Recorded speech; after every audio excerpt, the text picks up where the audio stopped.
Da oggi anche in Veneto basterà un semplice test salivare per entrare nel registro dei potenziali donatori di midollo osseo, una novità che potrebbe davvero accorciare le distanze tra chi è in attesa di trapianto e il donatore compatibile, come Fabiano 5 anni, padovano, Luisa 50 anni e la piccola Vittoria, trevigiana d'origine, che ha solo pochi mesi. Le storie che avevamo raccontato l'anno scorso, che erano finite sui giornali, non sono andate tutte a buon fine, siamo ancora a caccia grossa per Luisa, per Fabiano,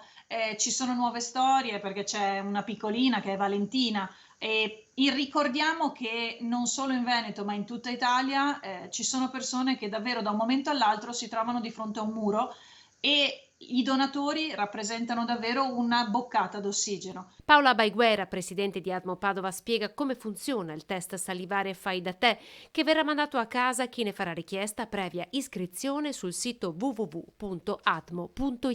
È una pipetta, la chiameremmo così, e il ragazzo la riceverà a casa, quindi proprio suonerà il postino consegnandogli questo pacco che sarà già completo di tutte quelle che sono le informazioni e le caratteristiche per poter prelevare il campione salivare in questa pipetta con ehm,